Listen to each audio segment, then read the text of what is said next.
Sunday picks, Tanner. Sunday NFL picks against the spread.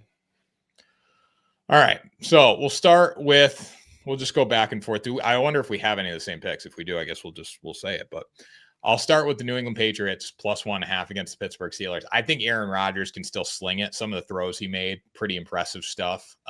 But I do think it was a turning point for the Patriots on Saturday or on Sunday against the Miami Dolphins. That was a game where you haven't won in Miami since 2019. You go down there, you find a way to win it. Drake May looked good. The offense looked serviceable. You got a lot of pre-snap penalties you got to clean up. Defensively, you didn't look great, but the Steelers can't do those things to you with speed and motion. They're going to try to run the ball. They're going to hit DK Metcalf for shots, and you got to shut him down. But as far as speed goes, you're not going to have to worry about that. Hopefully Christian Gonzalez is back in the lineup. If he is, makes a huge difference for the Patriots. And I think they go on to win, cover, and advance to 2-1 over the Pittsburgh Steelers. So I think this is the perfect teaser game. If you get an 8-point teaser, you bring this up to 9.5. You get the Thursday night game, you get the Bills up to like 20.5, and you find another team you like. I think that is the ultimate teaser leg, because I think this is gonna be like a 3-point game. Whoever wins, I think the Patriots could easily win in it, but at plus 1.5, you're almost betting the money line at that point. Yeah, for sure. And again, you probably take the money line there, but if it's like minus 105 versus minus 115, I'd probably rather have the plus 1.5 just in case it goes to overtime. So I'll take the Patriots there. I think the Patriots win it. Who do you think is going to win though, Grant? Like if you had to give a pick, I would say the Patriots, but I think it's very close. Yeah, big game. Big game. So my first pick, I'm going to take the Minnesota Vikings -3 against the Cincinnati Bengals. I'm betting on Carson Wentz in the year 2025. I get it, but hear me out on this. This is not a bet on Carson Wentz. This is a bet on Kevin O'Connell against Zach Taylor. Everything we know about Zach Taylor, from him trying his hardest to lose in week 1 to just the constant issues with the offense, and the offensive line can't hold up, and Burrow is gone again. Jake Browning only played 2 quarters of football, and he had 3 interceptions.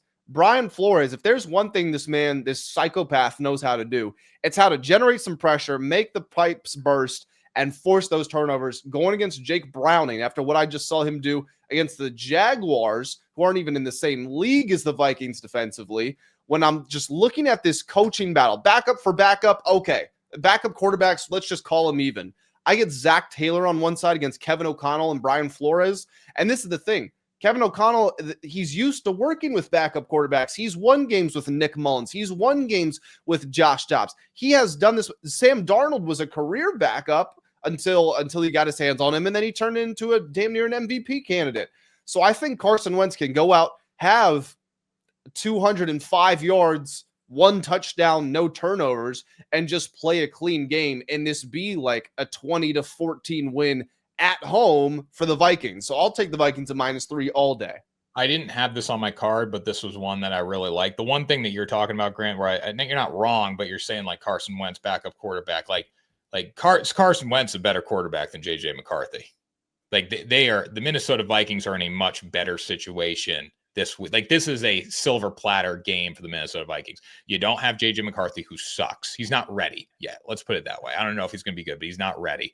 You also have a situation where the Bengals don't have Joe Burrow, which is the only positive part of that team. So defensively, you're loaded against them. They're a terrible offensive line. Offensively, you're in a better spot than you were against JJ McCarthy. So like, this is not like backup versus starter. Like this is a starter in my mind. They finally got their starting quarterback back. That's what I'm thinking. Yeah, from the perspective of the decline, there's a sharp decline from Burrow to Browning, from McCarthy to Wentz. There might, like you said, there might not be any change. There's no change at all. I would I think if you don't answer this, like whoever talking, like if you say I'd rather have JJ McCarthy than Carson Wentz right now in week 3 of the NFL, you're lying to yourself. Also, let me just say, if the Bengals go out and trade for Jameis Winston, first of all, do the right thing. Jameis Winston is the first player in NFL history to be benched for being too likable. Jameis Winston is better than a lot of guys who are getting reps right now. But if they trade for Jameis, Jamar Chase is going to have 2,000 yards. Easy. Oh, yeah. Him and T. Higgins might have 2,000 yards in the same season. But, like, can you really do that? Browning's been good. Like Browning has kept them alive when Burrow. He has. Yeah, you're not wrong. Browning's a reliable backup. Like it's not like you're in a situation. I know he had 3 picks last week, but it's not like you're in a situation where it's like, oh my God, like we are totally done with Browning. Browning's proved he can get it done. So I just don't think there's any need to trade for Jameis, as cool as that would be. And they probably are still in a better spot with Jameis. I don't know. Like we haven't seen Jameis play a lot of football lately. You know, like we don't know where he's at. He's more of a vibes guy than a quarterback at this point. So if I'm making a list of the best backups in the NFL, I'm doing my top 5 would be Mac Jones. Mac Jones is on this Oh, list. I forgot about Mac Jones. Yeah, Mac Jones is the top. Mac Jones could be the best backup in the NFL. Okay, let's do Mac Jones. Let's do who are we just Jake Browning's up there. Yeah. I would say Tanner McKee from the Eagles is up there. I would say Marcus Mariota is up there. And then I think Tyrod Taylor, Kirk Cousins. Kirk Cousins is probably the best backup in the league. But like that's such a weird situation too, because he's just like sitting there doing nothing. Like they are so dumb. The Minnesota Vikings or the Atlanta Falcons are so dumb to have signed Carson Wentz, to have him here and then not trade him. Kirk Cousins. But yeah.